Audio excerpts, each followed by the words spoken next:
to call this Saline City Council meeting to order. If you'd please rise and join us for the Pledge of Allegiance. I pledge allegiance to the flag of the United States of America and to the republic for which it stands, one nation, under God, indivisible, with liberty and justice for all.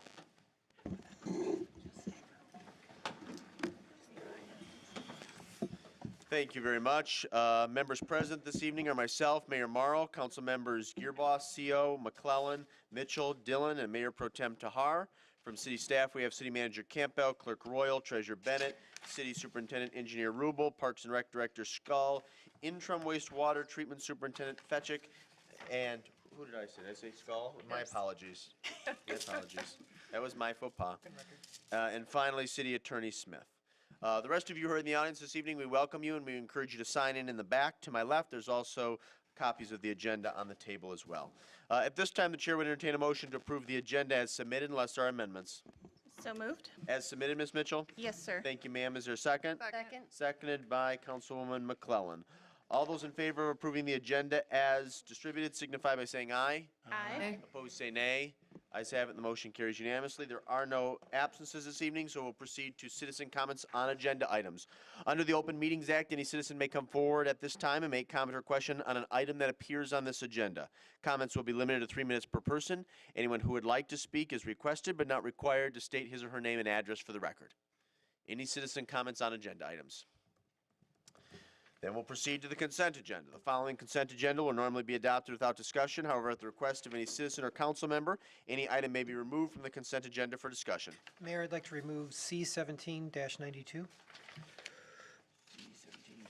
That's the EDC budget, Mr. Gearbaugh? Correct. Okay, so that will come under, that'll be the first item under new business.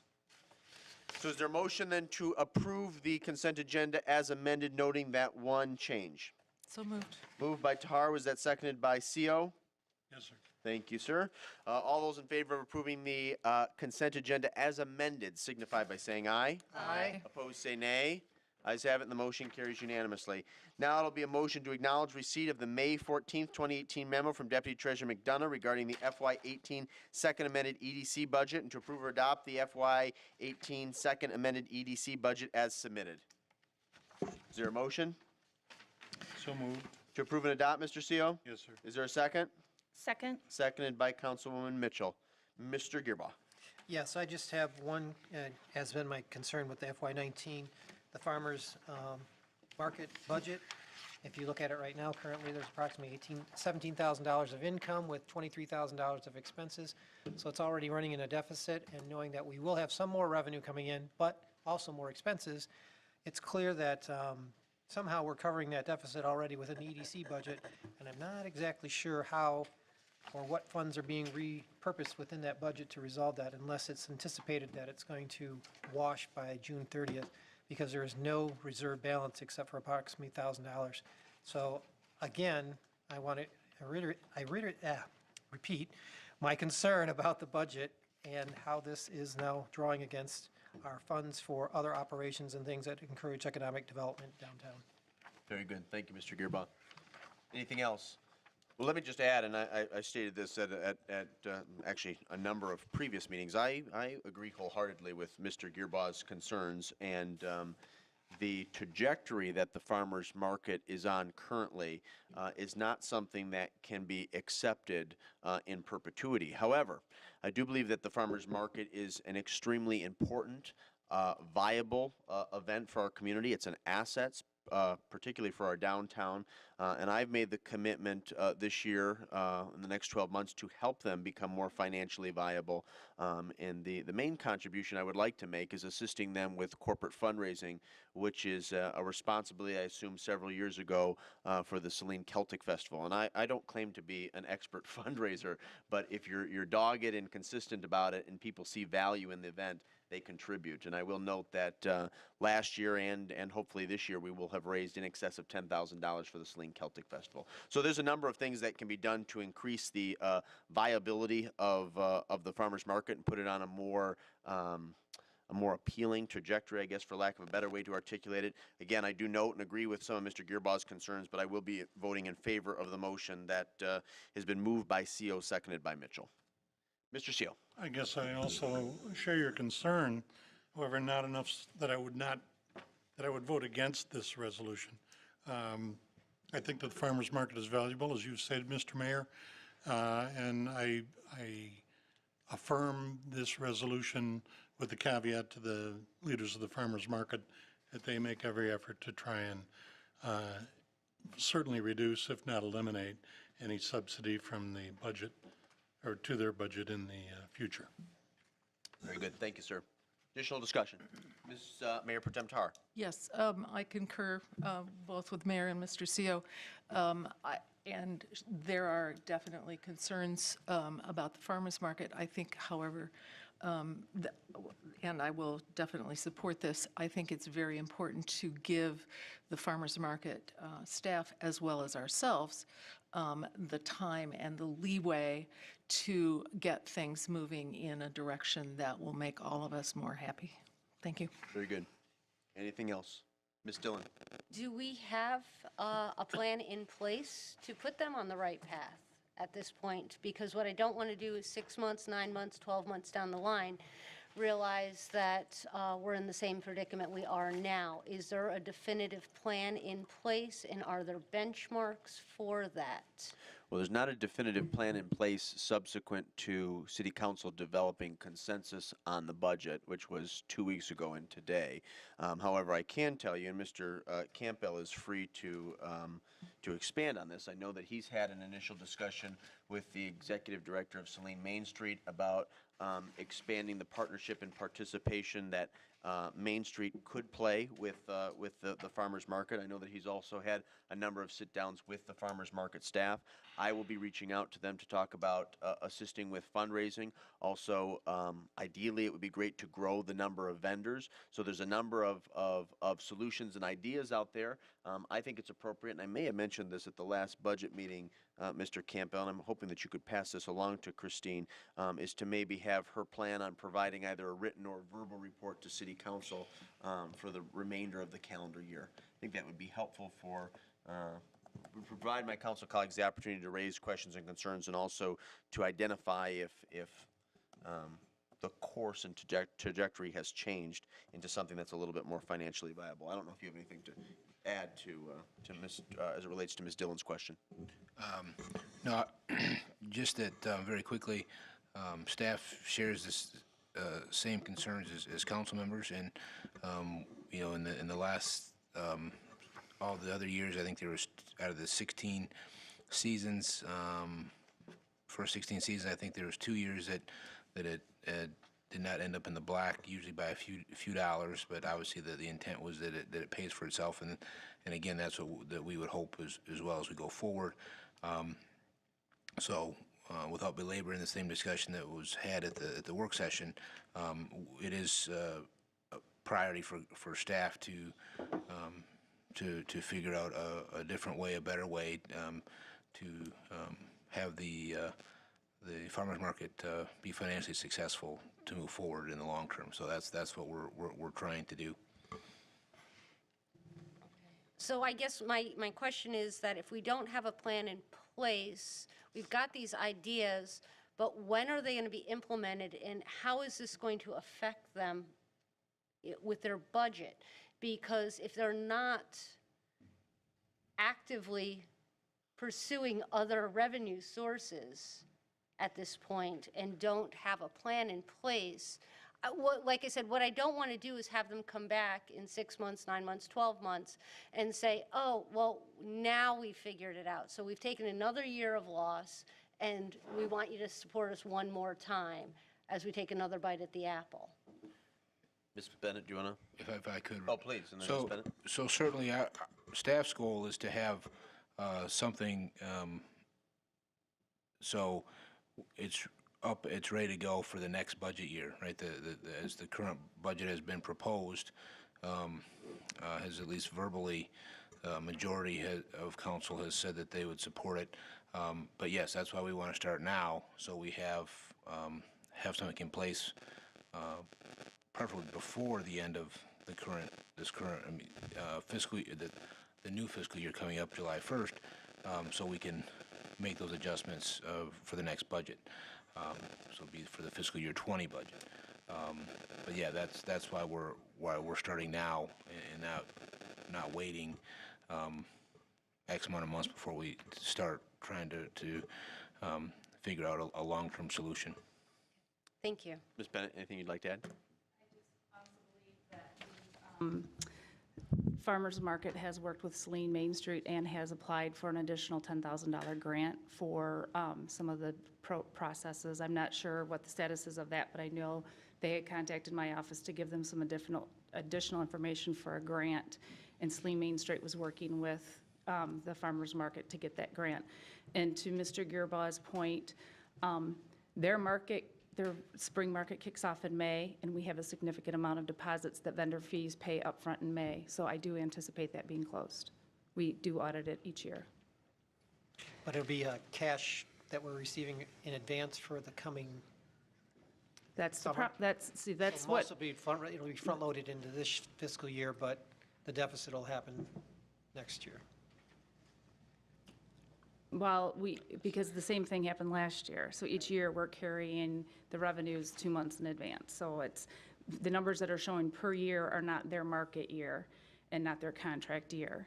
So we have to go back and keep checking it each year. But So at this point, they will, last year, we were within like $15 of reconciliation to their last year's budget numbers. Right, the budget Because there shows- were last year revenues that came in last year for this year's market. So their expenses are in this year's budget, but their revenues were in last year. So right now, we have about $23,000 in expenses, so you're anticipating about $4,000 in revenue coming in? Absolutely. Okay, so they're going to have more than what was anticipated Because a in the number of budget. their people pay their market in one annual check, and they start that in May.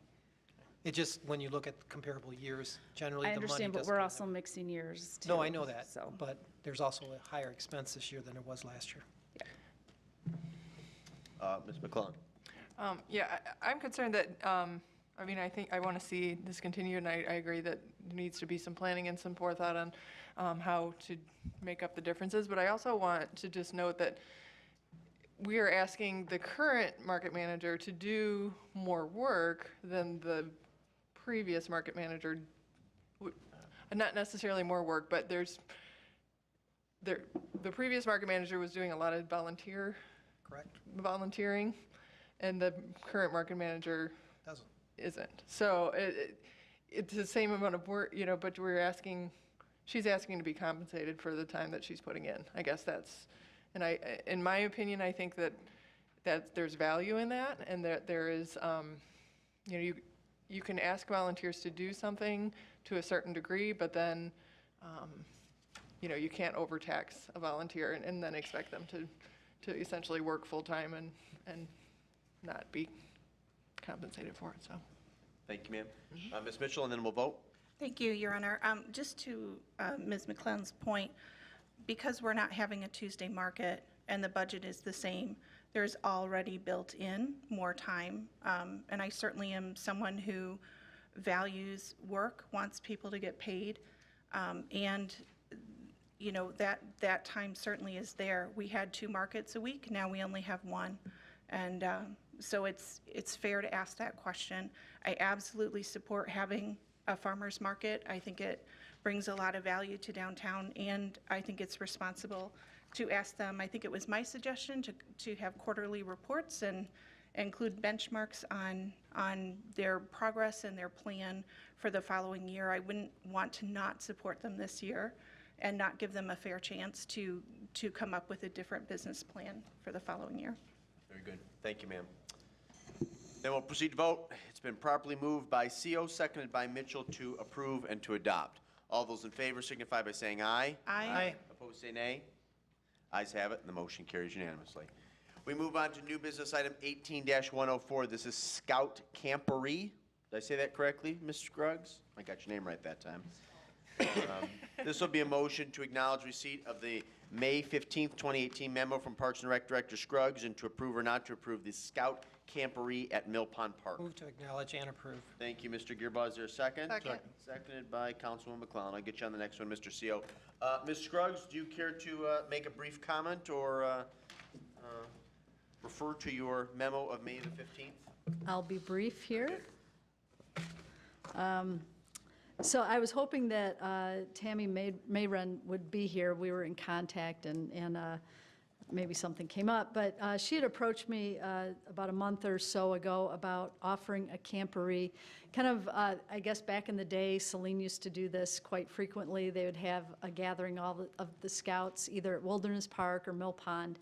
And the purpose is to promote camping in Saline and kind of introducing the community to what scouts have. And they're going to incorporate this weekend camporee into a kind of a carnival type thing, free for the community, and also a service project. And they did provide, they do have insurance provided by the Boy Scouts of America. Our city attorney drew up a resolution that addresses the scouts being able to be in the park after park hours and so on and so forth. So it went before the Park Commission last Tuesday. They were very much in favor of this, and so we're coming to you for approval. Very good. Sounds like a really nice event. Are there questions for Director Scruggs? Ms. Mitchell? Thank you, Your Honor. Ms. Scruggs, I'm sorry that Ms. Mayrand isn't here. You may not be able to answer this. I'm looking at her memo dated May 3rd. It's on page 40 of our packet. And underneath the bullet points, there's a phrase I think I know what it means, but I just wanted to make sure. It says, the BSA policy is always to have 2 deep leadership with youth. It's a 2-to-1 ratio. 2 to 1, that's, okay. Just wanted to double check. Thank you. That was it, Ms. Mitchell? Wonderful. Mr. Seal? Are the normal park closure hours from 11 p to 6 a? Correct. Okay, so, because I noticed in their memo, they said they'd be cleared out of the park by 10 a.m. Right. I think, and the resolution calls for them to be permitted to be there till 6 a.m. So, Because the park the normal hours is park, between yeah. 11 and 6. So Gotcha. the resolution is allowing them to be in the park after 11 p.m. and before 6 a.m. gotcha. All right, as long as there's no ambiguity. Apologize, Mr. Seal. Additional questions? Ms. Dillon? Just very quickly, did we have a conflict with their first choice for a weekend? That was their first choice was the, The 26th or the 28th? right, when I talked with her in person, her first choice was actually October 19th through the 21st. Okay. So I verified that, even though her letter said that, I talked with her after that, and her first choice was October 19th through the 21st. Fantastic. Thank you. Additional questions for Director Scruggs? Subsequent discussion on the motion. Mr. Gearbaugh? No, I'm just glad that we can bring this all together for all our scout troops in Saline. I think this is a great opportunity and to encourage scouting, because I think it's made some great strides in the last few years, and whatever we can do is to continue to support them, whatever, as a community. Thank you. Good. I think good resource, good use of our parks for this. Absolutely, yeah. Additional comments? Thank you again, Director Scruggs. Appreciate your work on this. It's been properly moved by Gearbaugh, seconded by McClellan to acknowledge receipt and to approve. All those in favor signify by saying aye. Aye. Opposed, say nay. Ayes have it, the motion carries unanimously. Director Scruggs, you're up again with new business item 18-105. This is Washtenaw County Connecting Communities. This will be a motion to acknowledge receipt of the May 16, 2018 memo from Parks Commission Recording Secretary Roberts and to approve or not to approve the request to apply for Connecting Communities grants and the projects in the following order. 1, the Wood Drain Pathway, Wood Creek Scenic Trail. 2, West Michigan Avenue Connecting Sidewalk. And 3, East Michigan Avenue Connector Sidewalk. Is there a motion? Move to acknowledge and approve. Thank you, Ms. Tahar. Is Second. there a second? Was that Mitchell. Councilwoman Mitchell? Yes, sir. Thank you, ma'am. Director Scruggs, do you care to comment? Well, With Mr. Rubel. yes, we're tag teaming tonight. So if you have any questions, I think the long and the short of it is there's 3 more years left on the Connecting Communities grant. We wanted to, as a staff, come up with 3 projects that, in priority. We went before the Park Commission. Mr. Rubel gave an excellent presentation to explain everything. The Park Commission was in agreement with the priority of order, and we're here for approval. Very good. Mr. Rubel, before I open it up for questions, do you have any comments? No, Mr. Mayor, just if you had questions on the details, if you read the, the benefits of either project in the order, we'd be happy to answer. Very good. Questions for either Director Scruggs or Mr. Rubel? Let's start with Mr. Gearbaugh. Just kind of a quick question. I'm glad that we're moving forward on all three of these, but the Wood Drain Pathway and Wood Creek Scenic Trail, does that require some land acquisition, or do we have right-of-ways on all of that without any influence or impact? We have most of the easement in place from the evangelical home that will get us all the way to the trestle. And we have a sewer easement on the Wood Creek property, so we would just have to approach the HOA there and ask them to tack on the pathway easement over the access easement that we already use for our maintenance vehicles anyway. So we don't need anything associated with the trails, I mean, the rails path or anything. Then the other question, the trestle, looking at that picture, looks pretty dangerous. I haven't seen it in probably 30 years. Is that any of our concern in how this gets implemented? Because if we have a path that's leading to it, I'm concerned about the danger of it. Yeah, it's why I took a current picture there, and it does show the position, the conditions changed a lot over the last 4 or 5 years since I took the last photographs down there. It's an attractive nuisance for teenage boys, you might say. And then nature's taken its toll on it. And we definitely would design something that would have a protective covering on it. And so it would, pretty much safeguard issues of falling items. So would that be part of the trail, or would it be something we'd have to have removed? Well, I don't think we'd per se remove it. Most of it's fallen down. All that's left above it is basically the beam structure. Most everything else has fallen off. We would just safeguard, remove loose material, maybe refasten what's already there, make it safe as the pathway passes underneath it for that brief distance. Okay, thank you. Thank you, Mr. Gearbaugh. Additional questions, Ms. Dillon? I had a question. On page 2 of the program description, it says, let's see, I think it is bullet number 1, 2, 3, 4, 5. Projects generally not considered eligible, and it says streetscape improvements or sidewalks. So how are we getting sidewalks for other projects? These aren't considered sidewalks, they're non-motorized pathways. And one thing that they do promote is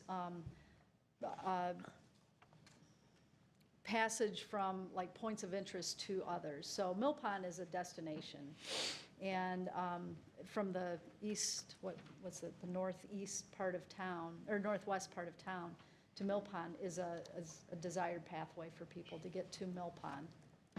Oh, trust me, I'm all about the Yeah. sidewalk on the west side of town. I just wanted to make sure that it just seemed like it was saying that, so that it wasn't covering sidewalks, and I wasn't sure how do we have enough room to put in a non-motorized pathway on those properties versus a traditional sidewalk? We have the room for the Wood Creek pathway. The No, but- others would depend on, they'd all have to be field surveyed. We do have room, I think, for the Faurecia plant property. Right, but the west Well, side, the west side, even MDOT has a hard time figuring out where their right-of-way goes. It's narrow there in that section. It's not 100, it's 66 foot. And they've not nailed it on any of their drawings, and pretty much stay away from property so they don't come into the influence for any kind of property acquisition or grading permits. There are also a number of utility conflicts there too, so we have a lot of unknown costs with that one. right. Okay. And both of those projects are part of our non-motorized pathway desire plan and in the city's strategic plan to make the city more walkable. So Right. those are reasons why we picked these three. No, and I those absolutely agree. I strategies think the connectivity has been a big issue that we've talked about at strategic planning. I just wanted to make sure that it could be included as part of this grant. Thank you. Additional questions? Mayor Pro Tem Char? Yep, it's maybe more of a comment. So for the east side connectivity, I wonder if Pittsfield Township is planning anything just east of our city limits. I mean, I know they've done a lot of other pathways with this same sort of grant money, and it just seemed like it would be really cool if we were working on something that would be connecting with them along Michigan Avenue. Do you know if they have anything I in mind? don't know their timeline, but I do know they have a very in-depth non-motorized pathway plan, and that would be one of the connections into Saline. I don't know what years they have planned that for. So if they had that, would that be a point in favor of, or supporting the Potentially, yeah. validity or the attractiveness of that wouldn't hurt. suggestion? One thing they do have, for instance, from Walmart all the way through Campus Parkway to where Wood Duck is, there is a walkway. So there's a sort of a inherent link at that point. That's a very popular destination, basically going east-west from Walmart to basically the shopping area in Saline, Imagine Theater, and the high school. Okay, thanks. Additional questions? Subsequent discussion on the motion. Director Scruggs, Mr. Rubel, thank you for your work on this. I also thank the Parks Commission for their consideration. I think these are outstanding projects to request funding for. I think there's a nice diversity here, and they're all really of critical importance, and that's not hyperbolic. So again, thank you for your work on this, and more importantly, I eagerly await an update on whether our grant requests were successful. Thank you both. If there's nothing further, then we'll proceed to vote. It's been properly moved by Mayor Pro Tem Tahar, seconded by Councilwoman Mitchell, to acknowledge receipt and to approve. All those in favor signify by saying aye. Aye. Opposed, say nay. Ayes have it, and the motion carries unanimously. We move on to new business item 18-106. This is setting of water and sewer rates. This will be a motion to acknowledge receipt of the May 14th, 2018 memo from Deputy Treasurer McDonough and to approve and adopt or not to adopt the resolution for water and sewer rates effective June 1, 2018. Move to acknowledge, approve, and adopt. Thank you, Mr. Seal. Was that a second by Gearbaugh? Correct. Thank you, sir. In the absence of Deputy Treasurer McDonough, Ms. Bennett, do you care to make any comment? This was an item that was discussed 2 weeks ago at our Budget and Finance Work Meeting. Yes, sir. Just real briefly, this is something that we do on an annual basis with the budget process, that we review our current year expenditures and include them as to how the impact would be. I think the memo bullets it out pretty good about what larger cost that we have blended over the years. And though they show proposed rates, we do recommend that we just do an annual increase and that we just approve this for 1 year. Very good. Yes, as you stated, this has been the process for the past several years. And you and Ms. McDonough have done an excellent job providing us analysis and background as we seek to make a decision on what the appropriate water and sewer rates will be. So thank you. Questions for our city treasurer? Discussion on the motion. Oh, I'm sorry, Mr. Seal. Just that I think that the failures we've experienced in the last week certainly point to a need for continued maintenance of our water and sewer systems in the city, and I endorse this proposition. Anything further, Mr. Gearbaugh? And as recently, there was an article in the Post, or Saline Post, talking about the cost of water and what we produce, and actually what we put into it in order for us to have safe, clean drinking water is worth the effort and the health of our citizens. So whatever we have to do, and unfortunately, yes, we have to do a rate increase, but it's part of life, and we've got to do it. I would like to have Mr. Campbell, maybe because we've done so much investment, address the broken water mains at this point and just indicate what happened and what we would need to look forward in the future if something would happen again. Well, as far as the cause, I mean, is still undetermined. I mean, there's a lot of variables, right, that could cause that. But whether it's age or whether it's the moving of the ground, I mean, there's all sorts of things that could happen to that if so. But going forward, I mean, we continue to have our 6-year now. It used to be historically a 5-year, but a 6-year CIP program to make those improvements where we can for all of our utilities. So that's what we'll continue to do. And as far as the other part of the question? It was just understanding why we had some of these breaks recently and what would be the contributions. And I didn't know we just replaced a giant main on Right. Michigan Avenue, so the question would be was this a problem that occurred as a result of something else older, or was it a fault of just the weather and the ground, as you mentioned? Yeah, I mean, who knows when, if there was a crack that happened and just over a few months or weeks or days, I mean, it just is very variable. I mean, you may recall the water main that we did replace, mostly in the downtown area, that was 100 years old.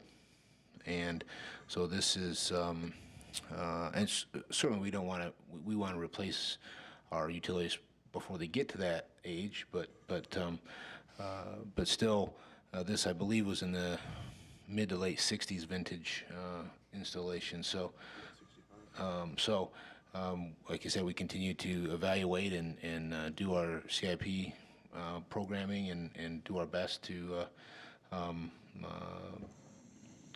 keep up with it. You may recall, so last year, 2 years ago now, we had multiple water main breaks on North Industrial within back-to-back days, and unfortunately, they weren't certainly as significant. And I hope we never have to go back to what we experienced last week.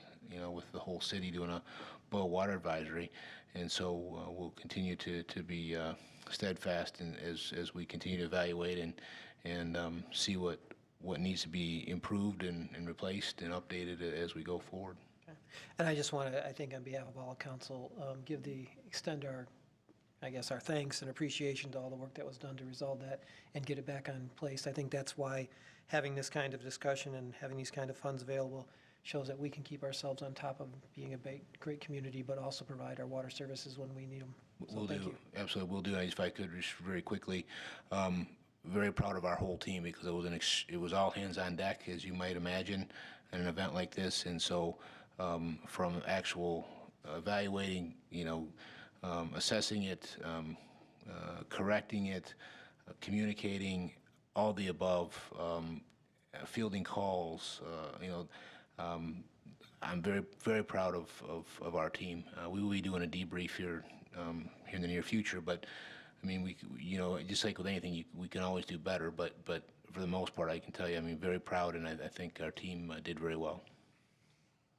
I will add that on Wednesday, when the water main break occurred, I had to give my monthly report at the senior center for their luncheon and general membership meeting. And of course, no one could use the facilities, and we were drinking out of bottled water. And I provided an update to the best of my ability, and I'm not aware that this has ever occurred in the 5 or 6 years I've been representing the city at the senior center. They gave a round of applause to our DPW workers and our city staff for their commitment and diligence. So that was a wonderful compliment that I want to share with all of you. And Mr. Campbell, I hope you'll pass on to the men and women that are on the front lines. And I also want to acknowledge, to piggyback on Mr. Gearbaugh's point, thank each of you, because I noticed many of you were helping to disseminate information as soon as you got it to our citizens to make sure that they were aware and up to date as to how things were progressing. And there are a lot of cities, a lot of elected officials that don't do that. So be proud of yourselves that you provided that information. I heard from many residents over the past 4 or 5 days how much they appreciated that. Is there anything else regarding the water and sewer rates for the upcoming fiscal year? If there's nothing further, it's been properly moved by CO, seconded by Gearbaugh to acknowledge receipt and to approve and to adopt. All those in favor signify by saying aye. Aye. Opposed, say nay. Ayes have it, and the motion carries unanimously. We move on to new business item 18-107, millage rate for fiscal year 18 General Appropriation Act budget. This will be a motion to acknowledge receipt of the May 16, 2018 memo from Deputy Treasurer McDonough regarding consideration of millage for FY 18 General Appropriations Act, to direct staff to utilize the millage rate for fiscal year 2018-2019 of 16.2800 mils, which is the same as the current fiscal year. Move to acknowledge. Second. Moved by Gearbaugh to acknowledge, seconded by McClellan. Obviously, the memo pretty much speaks for itself. Ms. Bennett, do you care to make a brief comment? I just wanted to say that this is the results of our last month of work meetings coming to a head here. The next course of action, obviously, is to have the public hearing and adopt the budget, but this is keeping the millage the same, which I'm sure you're all very proud that you're able to do that. And if there are any questions or anything that we can address, I think we have talked about this budget for a long time. We have been very thorough. So We're are there very thorough. any questions for Ms. Bennett? Yes, questions. Ms. Tahar. Not a question, but a comment. I wanted to acknowledge and say thank you very much to staff. Staff should be really proud of the fact that they brought us a balanced budget to start out with, so that we are able to move forward with a balanced budget and not raise the millage rate. I only have a small understanding of all of the work that goes into this before we even see a budget, and I really appreciate it. Thank you very much. Thank you, and I will pass that on to my staff as well. Additional questions? Yes, Mr. Seal. I'd just like to add similar kudos. Thank you. If there's nothing further and no discussion, then we'll proceed to vote on setting the millage rate. All those in favor of acknowledging receipt signify by saying aye. Aye. Opposed, say nay. Ayes have it, and the motion carries unanimously. We move on now to new business item 18-108, proposed budget for fiscal year 20, actually it'd be the fiscal year 2019, so it begins the 1st of July 2018 and ends the 30th of June 2019. So scheduling of public hearing. This will be a motion to acknowledge receipt of the May 15th, 2018 memo from Deputy Treasurer McDonough and to approve and adopt or not to adopt the resolution as submitted, setting a public hearing on the proposed budget for fiscal year 2018-2019 on Monday, June 4th, 2018 at 7:30 with public notice to be given according to the law. Move to acknowledge and to approve and adopt. Thank you, Mr. Gearbout. It's been Second. moved by Gearbout to acknowledge and to approve and adopt, and I'll let Mitchell be the second. Again, Ms. Bennett, the memo pretty much speaks for itself. Any additional comments? No, just for the general public, that the General Appropriations Act will be on view at the Saline Library, and there will also be a copy here at Saline City Hall for anyone who's interested to review it prior to that public hearing. Is there an electronic version online? There will be. It's a Very great good. idea. Questions for Ms. Bennett? Discussion on the motion. Then we'll proceed to vote. It's been properly moved by Gearboss, seconded by Mitchell to acknowledge receipt and to approve and to adopt. All those in favor signify by saying aye. Aye. Opposed, say nay. Ayes have it, the motion carries unanimously. Thank you, Ms. Bennett. We move on to new business item 18-109. This is fiscal year 19 strategic plan. This will be a motion to approve or not to approve the proposed strategic plan as presented. Move to approve. Thank you, Mayor Pro Tem Tar. Is there a second? Second. Seconded by Councilmember Seal. Mr. Campbell, again, another item we have spent a lot of time on. We've been very thorough. Do you care to make a brief comment? Very brief. Again, just this has been presented based on the most recent meetings with our facilitator, with Mr. Petrock, as well as staff review and bringing this to council a few weeks ago to begin reviewing for considering for this evening. So happy to do our best to answer any questions or receive any comments. Questions for Mr. Campbell, Ms. Mitchell? Thank you, Your Honor.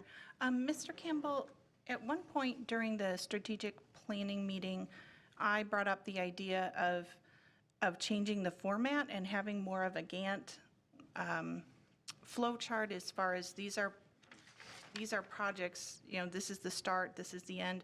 I guess with this format, when I look at it, it feels so concrete that there are one-year tasks, and it's hard to determine what kind of progress there is on the three-year tasks or where we can direct energy with those. And you might have another idea, or my council members might have another idea, but I think that's my only input on the format, is that I just am having trouble understanding timelines. Let me make a comment on that, Councilwoman Mitchell. I appreciate you bringing that up. I don't personally have an issue with the format, though I certainly understand your perspective and where you're coming from. I would have no objection, and I would assume that none of my colleagues would either. If you wanted to connect with Mr. Campbell, I have no problem approving the strategic plan as presented this evening, assuming that the substance doesn't change. But if you think it can be reformatted into something that's a little bit more user-friendly and accessible, I would be fine with that. Sure, thank you, Your Honor, me too. Go ahead. I was just going to say, so, I mean, we can certainly put it into a Gantt chart, but in staff meeting myself, I've done it better some years than others, and this last year have not been successful, but giving a more frequent update of where these items stand. If that would be helpful. I mean, I can certainly do that on a monthly or quarterly basis, whatever council would deem appropriate. Be happy to do that. Ms. Dillon? I would like to just follow up on what Ms. Mitchell said, because I had also mentioned this during planning. It's a little confusing, I think, to outsiders. You know, we live with this document, we kind of know what it is. Even the title being Community Vision Tour 2020, we keep referring to it as strategic plan. When people try to look for this document online, they're not going to find it. And then as far as the year, it doesn't really, so is this the year where, you know, when we talk year one task, what year are we talking about? So I just think if we could clarify it a little bit more, and echoing what Ms. Mitchell said, which was, you know, I'll go back to my buzzword of benchmarks, who owns these projects, so that there's some sort of ownership and we know what who's supposed to be taking a lead on the project. And not that we're waiting on an outside source, if it's something we're supposed to be partnering with, and just be able to do that. I appreciate that Mr. Campbell gives us updates to it, but to see it on the actual document versus just it being highlighted out saying completed or ongoing, I think would be more beneficial. Mr. Gearbaugh?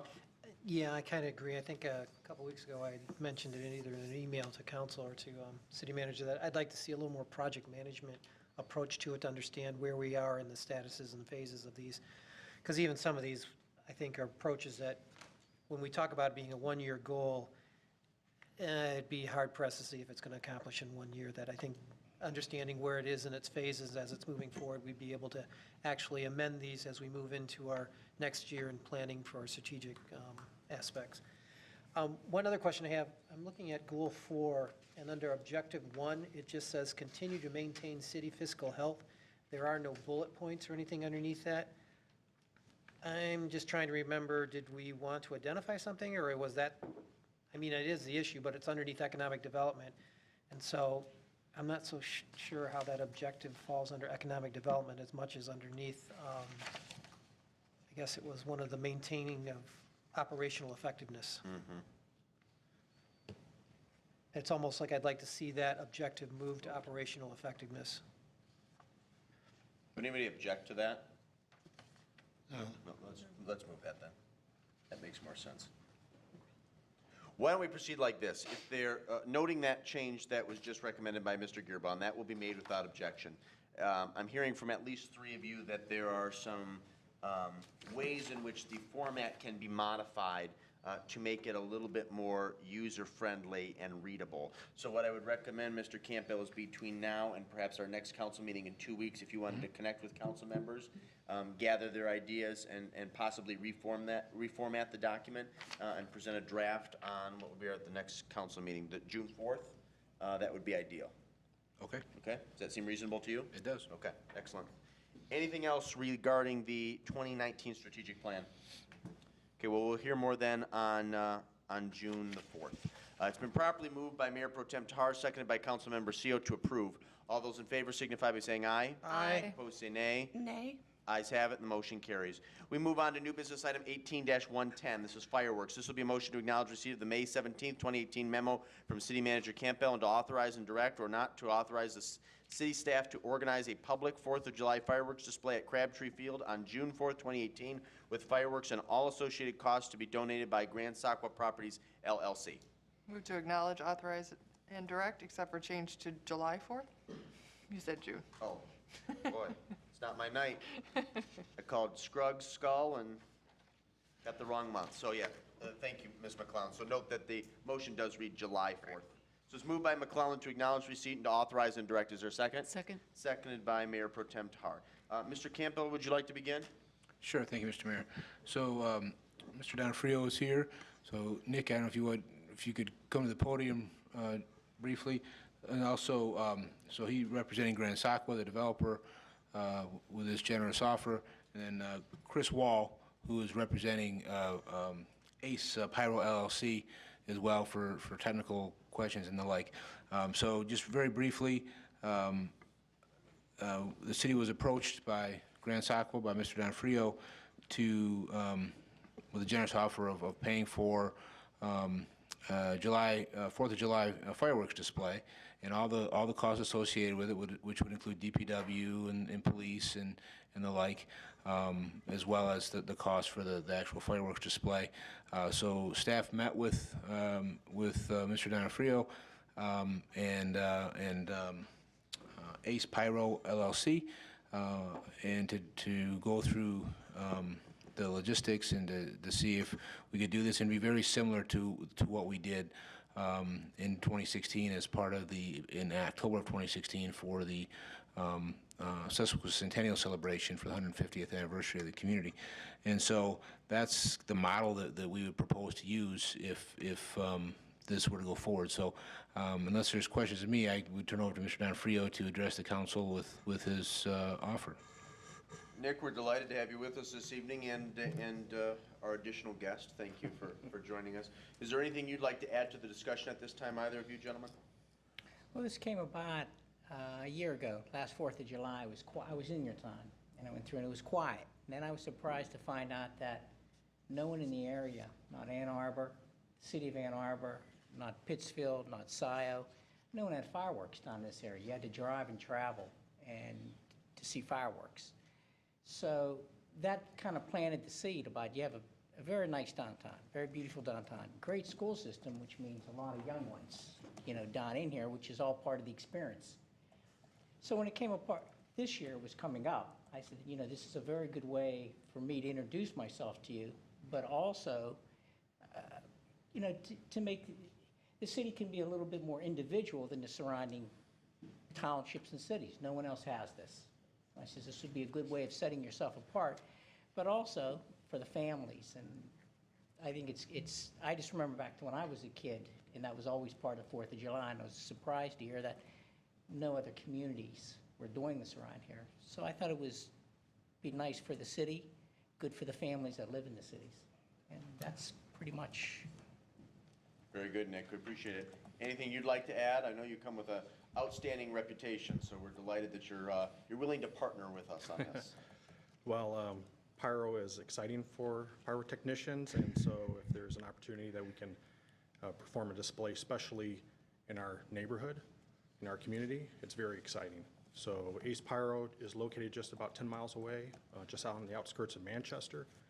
Many of the people that are in my crew live in this community. I'm so excited that Einer actually showed up too, one of my crew members, just because he was just excited about this opportunity. So it will be an electronically fired show. It will probably last from about 20 to 25 minutes. The format will be very similar in terms of the layout that we had in 2016. And we're just happy to be able to do a display possibly in our community. Very good. Well, let me add this if I can find it real quick. So, Mr. Donofrio actually contacted me with this gracious offer, not this past Tuesday, but the Tuesday before. So this turned around in less than a 2-week period, which is pretty remarkable. And I note that because oftentimes those of us in government are stigmatized for not moving as expeditiously as our private sector counterparts. And so I'm very proud of the staff here at the City of Saline for working out all the logistics and accommodating this extremely generous and gracious offer. We did, of course, have a leg up because, as Mr. Campbell mentioned, in 2016, we scouted Crabtree Field for a very large fireworks display associated with our sesquicentennial, which I was involved in, Councilwoman Dillon was involved with, as was City Treasurer Bennett, who all served on that committee. It was a marvelous thing, very well received in the community. You're right, Mr. Donofrio, 4th of July fireworks, I have noted that is a deficiency that exists in the community, and it's wonderful that you stepped up to the plate and offered to fill that void. It's these kind of events that enhance the sense of community and make us the special, unique place that we really pride ourselves on. So, again, thank you both for being here, and we'll see what questions there are from City Council Mr. Mayor, members. may I add one other thing? Absolutely. If council approves and everything goes smooth and the city likes the display, this isn't a one and done for me. We'll be here next year and the following year thereafter. I'm getting a little long in the tooth to say I'm going to keep going on and on and on, but for the next several years, I'll be here, okay? Very good. Well, we appreciate that very, very much. Questions for either city staff or for our guests? Well, that's easy. Discussion on the motion. Ms. Mitchell? I just want to echo the mayor's thanks that this is a wonderful gift to our community. I grew up here. I remember when there were fireworks here, and our city has had some challenges and some economic downturns, and it really feels like things are coming back, and what a wonderful gift to our community. Thank you. Questions or comments at this end of the dais? Mr. Seal, did you have something, sir? I just wanted to echo and say thank you also. It's a very generous offer for the entire community, and on behalf of the community, I'd be happy to vote in favor of this. Ms. McClellan? Again, I just want to express my thanks, and it's a very generous offer, and I look forward to it. I'm going to try and talk my husband into coming back early on 4th of July. We are always up at Bay City for a family reunion, but maybe I'll talk him into it. There's fireworks. Anything further? No, thank you. The other thing I would add, assuming this motion is approved, and my hunch is that it will be, I would encourage everybody in this room, not just those of us on the dais, to really help us promote this event, because we would like to see a large turnout, very similar to what we had nearly 2 years ago when this community celebrated its 150th anniversary. So the more the merrier. Ms. Dillon? I just wanted to also say thank you very much, and having worked very closely on the fireworks display, I know what goes into it, and I'm looking forward to it. But I also wanted to make mention, because I think it might be the elephant in the room that nobody's mentioning, is that this has absolutely no impact on our decision that we had made at our last meeting to approve the development. They are completely separate of each other in timing and in content. Thank you. Anything further? Mr. Gearbaugh? No, I just want to appreciate what you're doing for community, and looking forward to working with you and your company on the Planning Commission as we move forward on your projects and dot the i's, cross the t's, and everything else that we need to do. So thank you again. If there's nothing further, then we'll proceed to vote. It's been properly moved by McClellan, seconded by Tahar, to acknowledge receipt and to authorize and to direct. All those in favor signify by saying aye. Aye. Opposed, say nay. Ayes have it, the motion carries unanimously. Gentlemen, thank you very much. We'll be in touch for sure. We proceed now to the discussion portion of our agenda. Commission, committee, and task force reports from council members. Ms. Mitchell. Thank you, Your Honor. From the Historic District Commission, our Facebook page is up and running. I believe I sent some invitations to folks that they can join. And we're talking about having folks being able to post photos and things with approval. So that's an important community engagement piece there. It is Historic Preservation Month, and you may have noticed that our team put out signs along our historic homes, and so please take some time and enjoy the weather. Speaking of weather, we will be having another round of Historic District walking tours this weekend. We had some trouble with rain, but we will be at the farmers market, and I hope folks can join us at that time. Very good. Thank you, ma'am. Additional committee, commissioner, task force reports. Ms. McClellan. Just that Youth Council met their last meeting of the year last Tuesday, I believe it was, and we had elections for, actually I think it was 2 Tuesdays ago, we had elections for next year's chairs, and so that went well, and we had a little celebration, and looking forward to the upcoming year next year and the new members that we'll have, and I'm really impressed with this group of kids, and I'm looking forward to seeing what the outgoing seniors do with their education and their futures, because it's going to be really bright. So You had a very, very impressive group. yes. The sky is the limit. Yes. So yeah, please extend our thanks to those who are leaving us and moving on to college, but all those who participated, and hopefully most are coming back and will join us for the 2020, would that be the 2018, 2019 school yep. year? Very good. Additional committee, commissioner, task force reports. Reports or other announcements? Mr. Gearbaugh. I just wanted to let the council know that we recently had a reach out from Saline, Scotland, to our historic district, and kind of started up a connection with them back and forth. And the mayor had sent a letter and some information over to them, and they sent some to us. So we now have not a sister city thing, but it's kind of a connection with them, and we're trying to get a little back and forth with them to understand what's going on their side of the woods and our side. But it was just interesting that they were happened to be looking on, I guess, online, and discovered our website and saw that we're out there.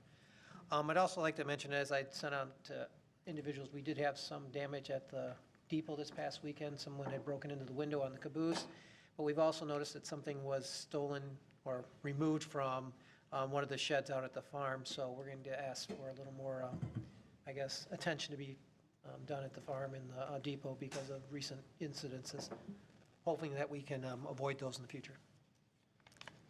I actually got one up on you on the Saline, Scotland, because the outgoing president of the Historic Society and his wife paid me a visit on Friday during my office hours and shared with me, I think before the board of the Historic Society saw it, the contents of the care package that the folks from Saline, Scotland sent over. So very, very nice assortment of goodies and a lot of really interesting information about a town that dates back, I believe, to the 13th century. Yeah, and there were some books and things in there that were really interesting, Yeah. showing us their old history and their cemetery and Some such. beautiful pictures. So, and the reason, Mr. Gearbaugh, they like that resolution I sent, because this was news to me. Mr. Elfring informed me. The village of Saline, Scotland actually doesn't have its own governing body. It's all the county government. So I guess there'd probably be a few more bureaucratic hoops you'd have to jump to over in Scotland to get something like that. So yes, and actually, as Ms. Tahar knows, we're planning a trip to Brecon, the British Isles, next year, and hope to be able to visit Saline, Scotland. Of course, everyone at the dais is welcome to join us. Additional reports or announcements? Oh yeah, Restaurant Week. Yeah, I'm glad that you said something. So yesterday, and of course the weather was, it was overcast. We didn't have any rain. We had the little, what did they call it? Is it Beats and Eats? Beats and bites. Beats and Bites, excuse me. I saw Miss Tahar and her husband uptown yesterday. It was a very, very nice event. I thought participation was very good. The food was excellent. Actually, a former colleague of mine who's now the city manager in Hamtramck came down to scope out the event and said that it's something that she would like to emulate in her city. So I thought that was a marvelous compliment. And this whole week, I think all of our downtown restaurants have special promotions, so I would encourage my council colleagues and fellow citizens to patronize our downtown restaurants. They are really key and integral to our downtown's vitality and success. So thank you for the reminder. Wastewater treatment update. Mr. Fetchick, are you going to take the lead on that? I can, certainly. Very good. Well, we've already had the discussion per the work meeting about how we're proceeding with the NOVA filters, so unless there's anything else I can help you with. No odor complaints in the last 2 weeks that I'm aware of, so I guess that's a good thing for now. The project's slated for this summer to get started, so hopefully that will help alleviate a lot of our problems there. And the sludge hauling has been a little bit slow because of the weather. They can't get on the fields. They were in on Friday. They got out 8 loads, which gives us a little bit more breathing room. I talked to the owner of NutriGrow, who is our sludge hauler today. They're working their best. If the weather clears up, we have some land that we can get it out on. So I'm hopeful about that. But the only thing with that is we don't have much sludge room. That is delaying our cleaning and maintenance of our other clarifier. I think I touched on that at the last meeting, but so far it hasn't been affecting us too much, so I'm hopeful that they get the sludge out and we can proceed with that cleaning and maintenance. Very good. Questions for our interim director, Ms. McClellan? Yeah, at one point, we talked about notifying neighbors and residents in the area when they were going to be taking the sludge, hauling it out. Are we still doing that, or? I don't know if it was, I don't remember if you remember that conversation or not, but just as a consideration, if someone's having a backyard party or something, that we're going to be planning on doing it this coming, whatever day it is. We have not, but we can certainly begin to do that. Okay. Just think with graduation parties and that kind of stuff coming up, it might be nice to just give people a heads up. That's. And I think if I recall correctly, that discussion, the genesis for that was an occasion maybe last season or the season before where we had a lot of trucks coming in and out on like a Saturday. And they do haul on the weekend. Yeah. Right. Yes, so. Yep. And sometimes they have to go when Sure. it's, Right. when they can. Yeah. I think the issue is not stopping them, it's just notifying our Right, residents. Right, right. just let them know. So they can plan accordingly. Any questions for our interim director? Mark, thank you very much. All right, Appreciate it. you're welcome. I added two of these, I actually added the last two items, and one I don't have much to report on, but the first I can talk at probably ad nauseum about. So trash pickup, and Mr. Campbell will recall some of this because he and I have had a number of conversations, but I believe it was back around Easter 2017, there was an occasion where there was no garbage, yard waste, or recycling pickup along Mark Hanna Court. And you worked diligently, probably with Mr. Fordyce over the weekend to make sure somebody came back and picked all of that up. And subsequent to that, so Easter 2017, there have been a number of examples, there have been a number of episodes, that give me pause and concern regarding trash pickup. And I'll take a step back. I really believe that trash, recycling, and yard waste pickup is a baseline for our citizens. They expect that to be prompt and timely, and for their items to be retrieved and not forgotten. And as all of my colleagues know, we pay quite a bit to have our yard waste, our recycling, and our trash picked up. And so, again, there've been some examples over the past year and a half, 2 years, where recycling or trash hasn't been picked up. There've been significant delays, and it's required either our DPW director or city manager to get on the phone and contact somebody at Waste Management. So that concerns me, and unless there's objection from the dais, one, I wanted to bring this to everyone's attention that I have these concerns, and I hear it from residents. And two, I'm hoping that perhaps you can reach out to your contacts or have Mr. Fordyce reach out to your contacts at Waste Management to say, we understand on occasion there are going to be delays, but it's really important that they proactively communicate that with us so we can disseminate the information on our website, on Facebook, social media, or whatever other mechanisms, mediums we use to connect with our residents. Again, it'd be a trash pickup, recycling pickup, yard waste, it's a baseline for our citizens.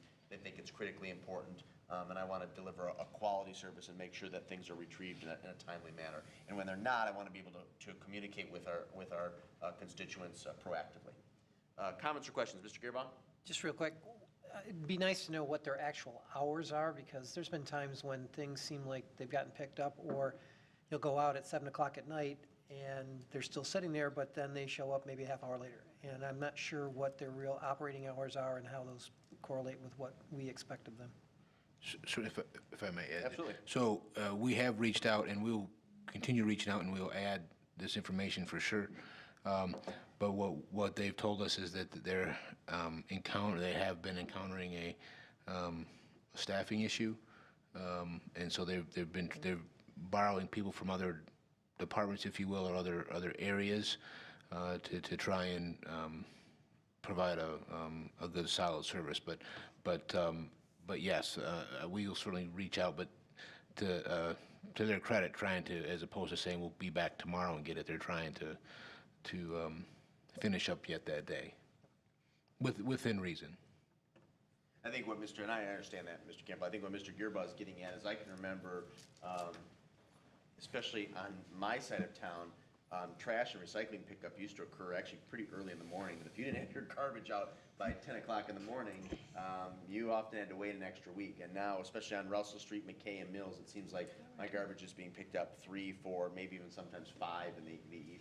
So. And then the distinction between recycle being picked up and regular trash, and then also yard waste. And it's all different, but the other day I was out there, it was 6:30 and my yard waste hadn't been picked up, so I just pulled it back and figured I'll do it next, because usually by that time I figured they were done.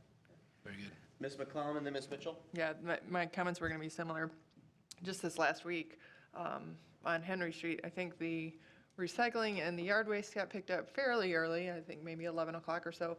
And then garbage, it was kind of one of these things like, did my kid, my son put it out late and they'd already been by, or because they didn't show, I don't think they showed up till maybe 7:30. It was pretty late, so.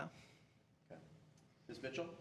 I just wanted to stress that I think in our efforts to serve our citizens well, that being proactive is one of the most helpful things we can do, and setting expectations is something, coming from a high-stakes health industry, setting expectations is an excellent way, and it also builds trust. So the more proactive we can be, the more we can set expectations for citizens and also give them an avenue and steer them, if you have a genuine problem, here's how we can help. I just applaud that. I think that's a great way to go. Again, my issue is, if the standard is that they're transitioning more towards late in the afternoon, evening pickup, I'm okay with that. I just want to be able to communicate that to my constituents. Okay. So report back to us on that, Ms. Tahar has something. Yes, for well, no, Dan.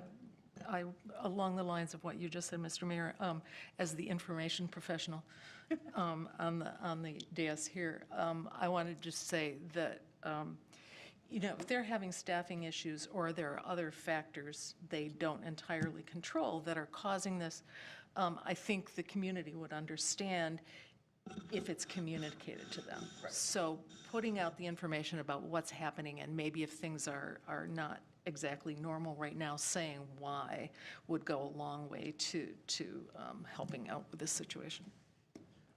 And I've got one other thing relating to not trash pickup, but recycling.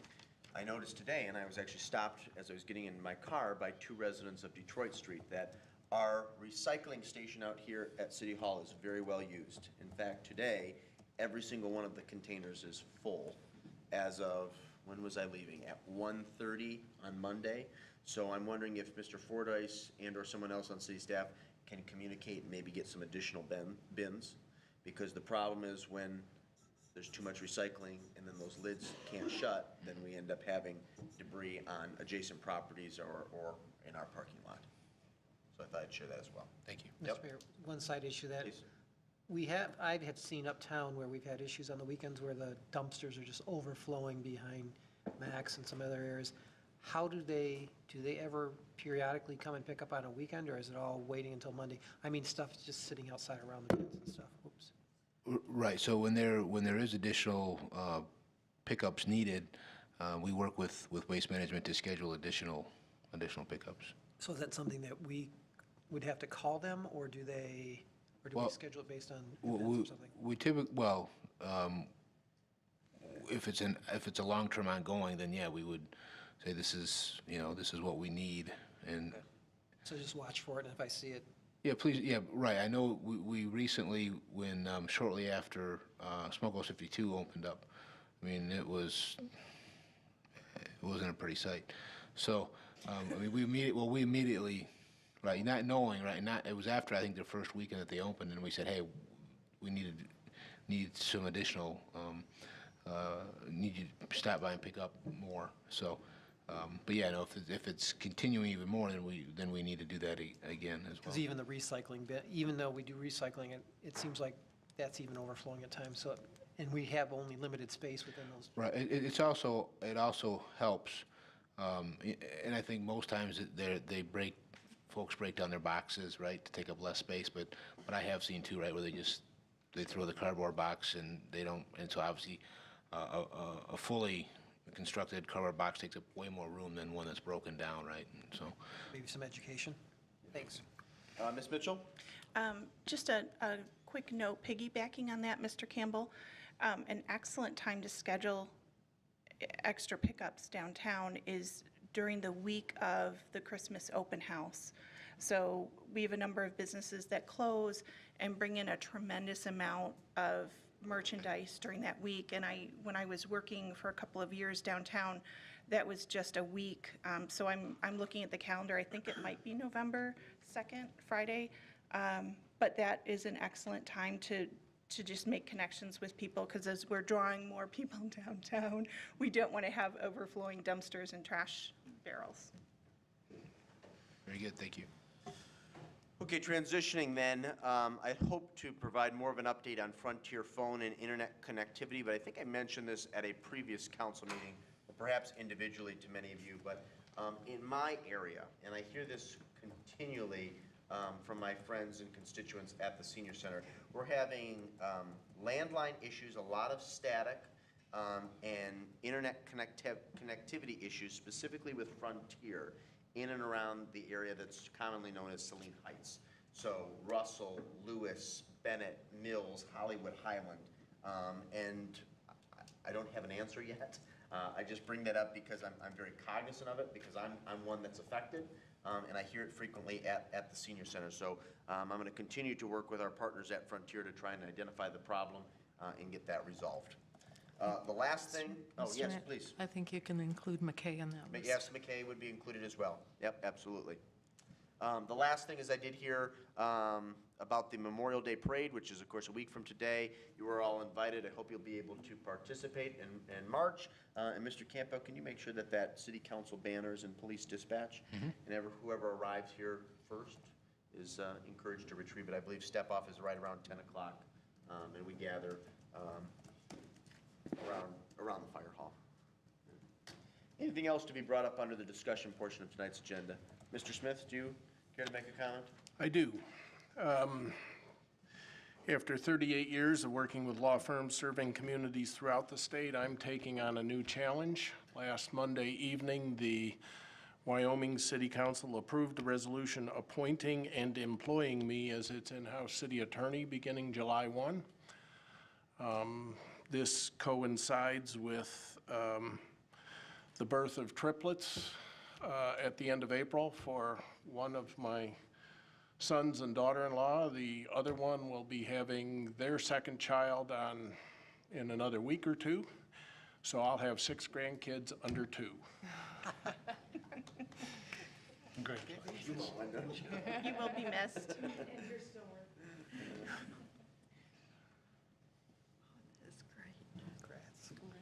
Well, Mr. Smith, you and I, spoke briefly before tonight's meeting, and I'll say this. I'm reminded of something that Chief Hart's former superior said when we hired him. That is, he said, Novi's loss is clearly Saline's gain. So we we are indebted to you for 6 years of stellar legal expertise and guidance. I think one of your finest qualities, and you have many, is that you are a problem solver who thinks outside the box and is very focused on identifying solutions. And I greatly appreciate that. You've also assisted me with some rather difficult issues, and I really thank you. I enjoyed your company and your guidance and counsel. And I know you'll do great things at the City of Wyoming. I understand you'll still be assisting some clients until the end of this calendar year, is that correct? Yes, the arrangement that Wyoming has agreed to is that I can continue to work with clients and on problems at least through the end of this year, so that transitioning will occur. I also want to say that whatever success I have as an attorney is really due to a talented and dedicated bunch of people with whom I've been privileged to work. Ron Bolche, who's relatively new to our group, is an attorney with a year's more experience than I have. Nick Curcio, whom you've met, is an outstanding attorney, very insightful. I would trust Nick with any problem at any time. Emily Reisberg, Jessica Wood is coming back to the firm. Crystal Bolche is part of that group. Pete Webster in our Troy office does a lot of municipal work. Dick Wendt, who is my mentor, is still with the firm and still working full-time. So we have quite a crew of very dedicated people who make me look good.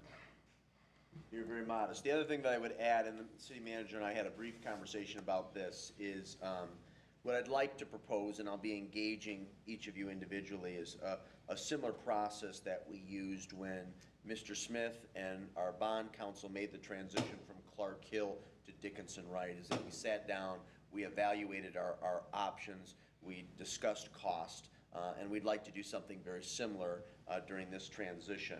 I would note, and the city manager can correct me if I'm wrong, our current contract with Dickinson Wright does run to the end of this calendar year. Is that correct? That's correct. Okay, very good. So again, this is a time of transition, and I will be in touch. But I have no doubt that at least for the remainder of the calendar year, we'll continue to be very well served by the attorneys, the numerous attorneys at Dickinson Wright. Mr. Har?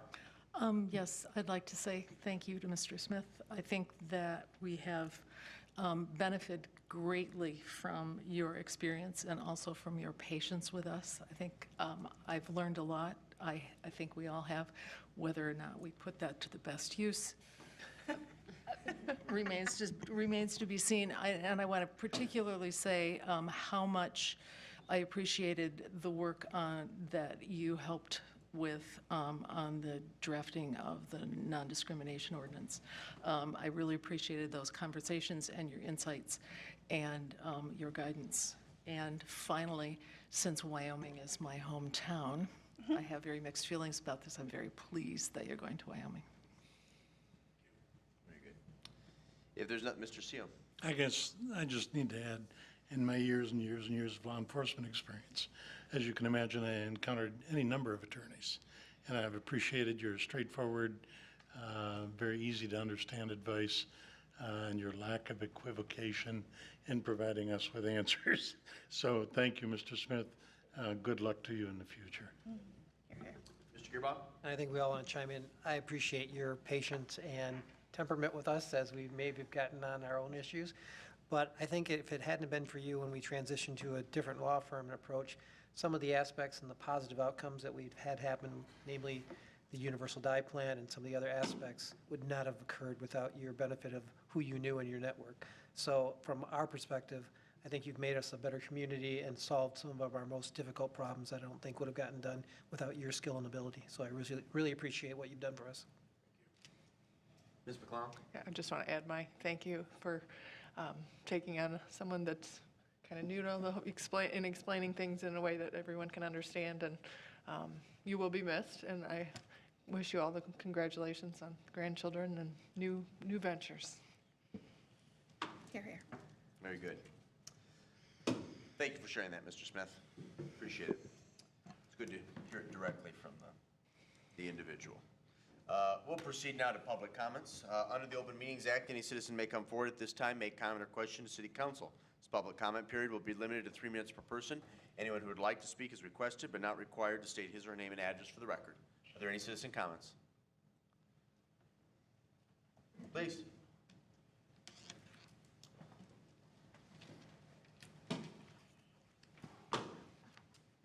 My name is Norma Smith, and I live on the west side of town, which, to the best of my knowledge, is still in the city limits. Last year, I wrote you kind of a nasty note, and then I received a nice note back from the mayor. And this all has to do with hanging flowers on the bridge. And I'd sort of forgotten about it, but then every day I drive across the bridge, and I noticed this weekend the flags are up, and the flags stop before the bridge. It's like, you know, all right, here's the new limit. So I go to Sylvania, Ohio frequently. I have a son there and grandchildren, and they have huge bouquets of flowers hanging from all their bridges. And last year, after I wrote all this, I went on a 2-week river cruise along the Rhine and the Moselle River, and there are flowers on every one. So I thought I would redistribute my letter and mayor's response. We'll pass them out, Norma. Thank you. Yep. And I really couldn't afford to copy the photos, but these are photos from Saline, from Sylvania, Ohio. And then there's many photos here from bridges in Europe.